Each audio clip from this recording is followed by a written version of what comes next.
Welcome back to Mainstreet, guys. Today we have with us something that we've been chasing for a long time. And whose model actually we try to replicate in the early stages of our journey. Failed miserably. Failed miserably. We're here now. You're pushing the culture though. We're pushing the culture. Yeah. We're here now and we're with them now. So let's get into talks with. Yeah. The most important part, I think, of this whole culture in terms of accessibility is bringing sneakers in the most legitimate manner to India. Yeah. Not through shady resellers and dodging Which is dodging custom duties and all that. Look, both are important, right? Both important. Yeah, This both is important. I think start, like, right? and that's I think like resellers are as important to the culture as people who are. They trying make to, the hype. Yeah, exactly, man. Like, so we depend on you for our business as well. So Abhineet and Amelia actually co-founded Veg NonVeg, as most people probably know, India's first curated sneaker store. Together with Anand Ahuja. Together with Anand Ahuja. Yeah. But not a lot of people know that, right? Like, I think Anand's kind of the face of Veg NonVeg. Yeah. of He is Veg NonVeg because he's also a pretty face. So So there's a reason why I'm behind the camera. Yeah, So we're here with them to talk about the story, figure out how it went down, what went down, and what's going to happen with Veg NonVeg. I guess like. Jump into it. Let's just hear. Let's see. Yeah. Maybe like the question that we all were trying to wrap our heads around also when we first saw Veg NonVeg was Veg NonVeg. yeah. Why? By the name. Why the name? Well, you know, I think that name sort of worked for us at multiple levels, you know. I think just at the most obvious one, like, you know, I'm sort of a kebab eating monster. Anand at that time was vegan. At that You know, He yeah. eats cheese now. Now he eats cheese. Yeah, but you know, and so like, you know, so we just thought it was quite funny. But like, so at the very, you know, focal point, it was just like, oh, he's vegetarian, I'm non-vegetarian, you know, and then also like, you know, we wanted something from pop culture, like Emilia said, you know, that kind of was just like catchy and resonated, and like, you know, felt like, oh, it sounds cool, you know, but at a deeper level, like we wanted it to be sort of a space that was inclusive, that sort of accommodated different tastes. You know, that I'm like, my style is more classic. Anand is more like tech innovation. Shoes and You know, stuff 3D like printed shoes, all of that. Like I'm Innovations. like Air Max ones, you know, like give me your Jordans, you know. The classics. The classics, right? Like, so I'm classic, he's that. And so we kind of wanted to create something that was inclusive. And I think Veg NonVeg at its simplest, like, you know, at the most simple way, like kind of represented that for us. So how did you three meet? Like what brought you guys together? I mean, we run a creative agency called The Brew House.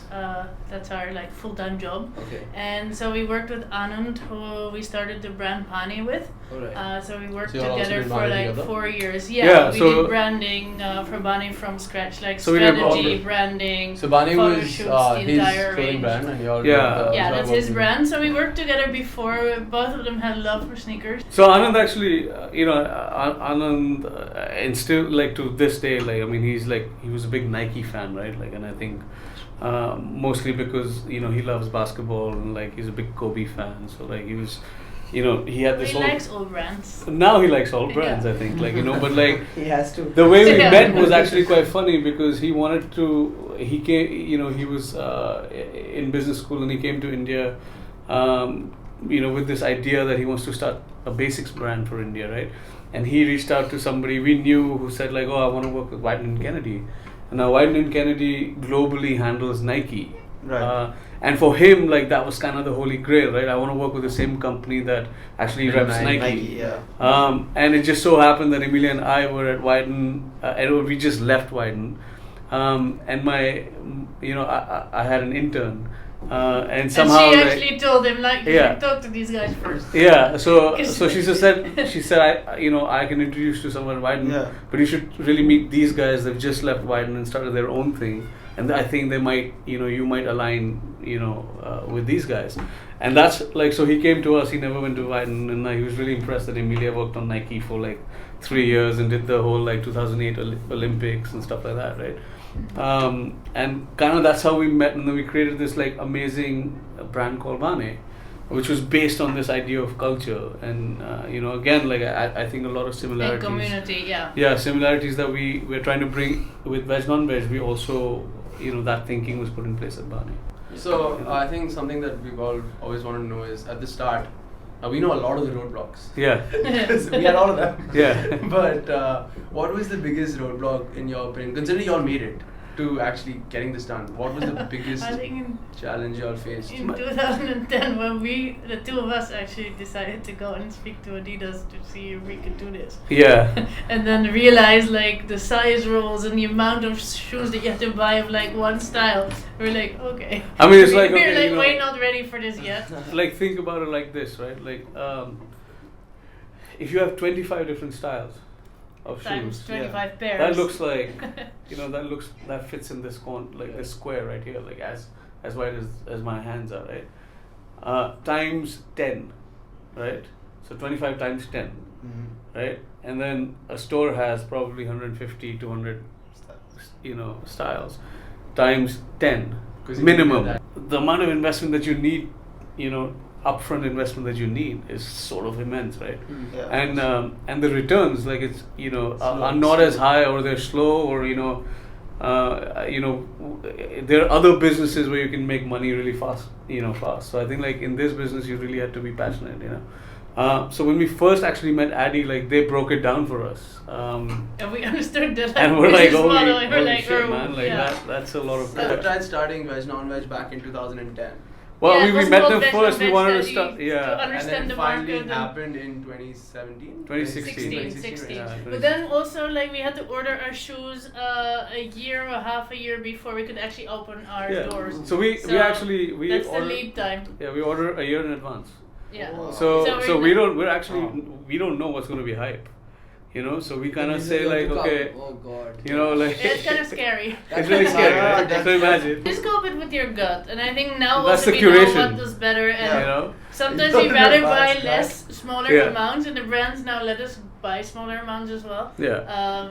To kind of see how a style does before we buy deeper into But I it. think the cool thing about like sneakers, like or the culture, is that just like us, the brands are also learning on the fly, like what does well, what doesn't. pops, what Obviously, doesn't, they now know Yeezys do well, right? They like even some of the brands, like for instance, like Addy didn't buy the OG colorway for NMDs when they first were launched, right? Yeah. Like and because they just didn't know, like they would. It will do well. They Yeah, would yeah, do they well would here, do right? well, yeah. And then like now that they look back and say like, oh, we wish we had some, right? But I think, like, I it's think just, also what was hard to get all the brands at the same time in the store. agree. It That took was- us. That sounds Yeah. I think very hard. Nike took us 2 years to convert. but right? also like think about it like this, like they really want to be confident that Yeah, of you course, it's can brand. Yeah. you can do the things that you promise you will yeah. do, right? Like that that you have the I don't think financial it's wrong for capability. them. In fact, most people are like, why is there no store in India? I mean, why do you Well, blame they them for also not want having? to guard their Why would you brand, blame- right? Yeah, of course. Why would you Yeah. blame Off-White for not having a store in India? You think they'll Yeah. sell? You think an Indian's gonna walk It's into a not. store and Yeah, see of course. 45,000 rupees for a hoodie and be like, oh, it's nice. I mean, dude, It like has a painting on it. It's the young, thing is that guys. like you're looking at most people buy shoes online. They're comfortable spending 1,500 rupees, right? Right. I mean, if you a Yeezy is like 25K, like retail. Yeah. Did you But get that's your size crazy. wrong? Like, Did can you you get your size can you wrong? imagine like trying to convince somebody to sell a pair? Not Yeezy. I think Yeezys will sell out, but like a pair that's like 12K, City 15K. Shoes. Yeah, I mean, City Ultra Socks, Boost, NMDs. yeah, like I mean, those things now sell. Like they don't sit, but something that's like 12, 13K. It's a high quality shoe, for instance. Like It's a lot of money it's a compared lot to of what money. people make as well. Right. Yeah. It's just Yeah. such a weird scenario where over here people don't make as much and shoes are so expensive. yeah. And abroad it's so much cheaper, almost half the price. Well, I mean, still Cost of $200 is living, still expensive. No, currency. and even the tax over here really kills Yeah. the retail price. Yeah. So It's It just is. the import. It's Yeah. the import, it's a tax, and I think what is happening Cost. now also is that the brands are trying to bring the price down. Yeah. So that's Okay. good news for Yeah. everyone. For India. Yeah. And I think like they kind of have to, like if they want us to adopt this culture. Like you mentioned, there's only 1% of the people in India that really interested. No, in that sneakers. travel. That travel. That's like the That travel. travel. And One even percent that can smaller. afford to pay taxes. Yeah. Let's say 10 make that million much money. can afford to travel, right? Yeah, and even then a fraction of those are actually interested in like sneakers. Yeah. And for them who can Out of that afford to 10 travel, million, 5 who've million go to seen, Bangkok. Yeah. who've seen what it costs abroad, who've seen the type of things you can Yeah, do but abroad. also like remember this, like this is like sort of a young person's game, right? Yeah.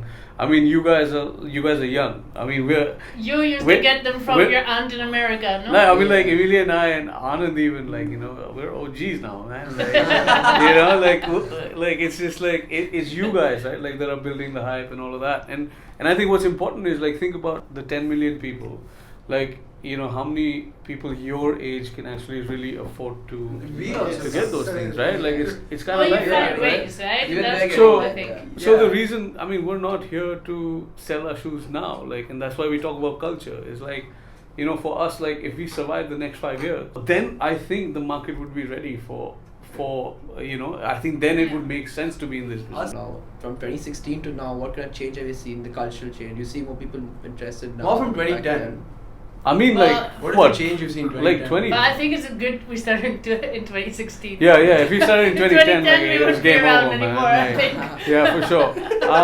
I think, like, you know, what's really happened, I think, like, between 2010 and now is like, you know, fashion, like street. It's gotten a lot more like global, it's right? super global, right? Yeah. So I mean, your points of references in India are sort of similar in terms of in streetwear to what you would have in New York, for instance, you know, or Berlin. But I think to that answer takes your some question, time. like I think what's happened is like I think we're going now through a phase where everything that's hot anywhere else in the world is, you know, is hot here right now, you know. And actually, you know, between 2016 and now, like I mean, we were sort of the only ones, you know, in 2016 when we started. And you guys know in the last 3 months, for instance, like we've had Soul Edition, we've had Yeah. this.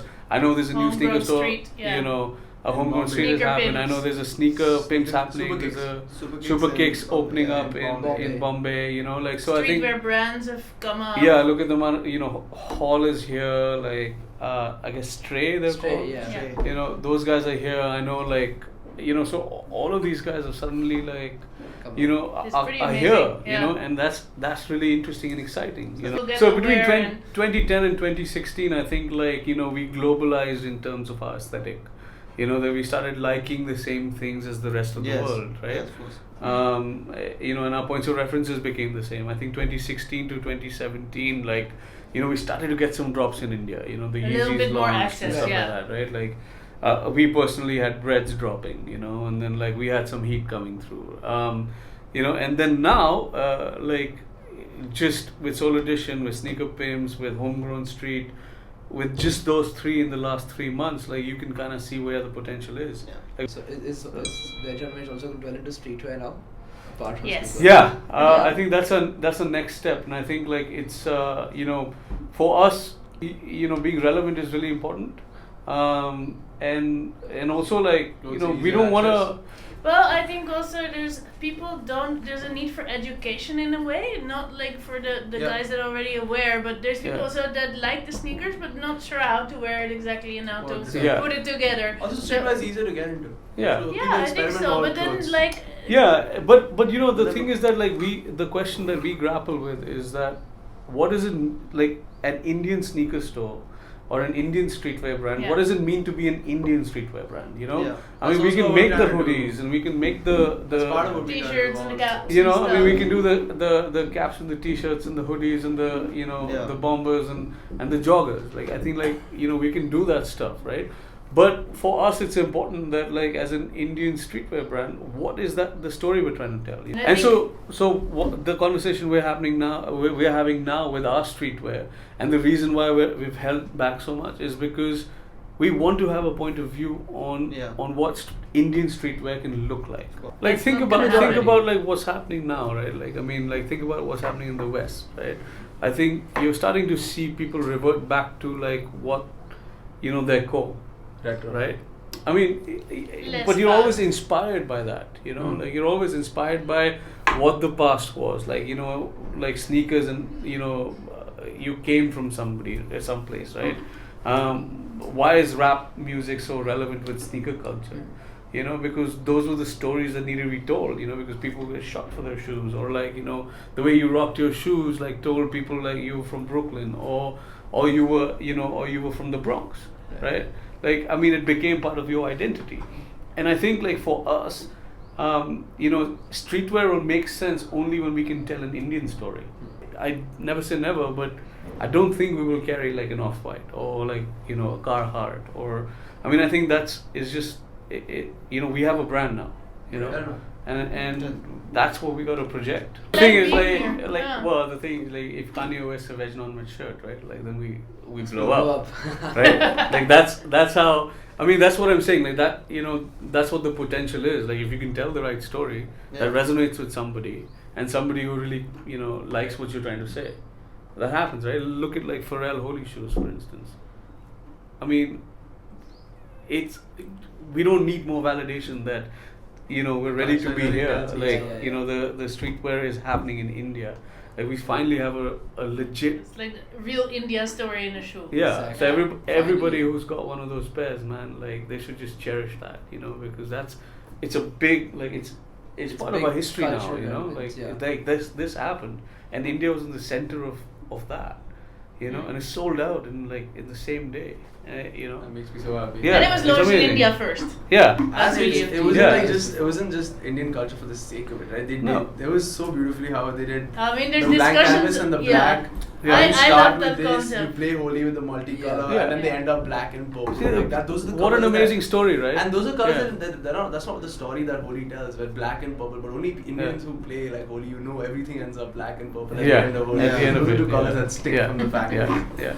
That was awesome. So Veg NonVeg played such an integral role at bringing us where we are with the state of culture in our country and growing We got as fast as we are. And So much to do. Thank you so much for having us here, guys. It was an absolute Yeah, pleasure. man. Make sure to, if you haven't yet, shop every sneaker you need at VegNonVeg.com. Alright guys, thank you for watching, and like, share and subscribe as always. See you See you next next one. Peace.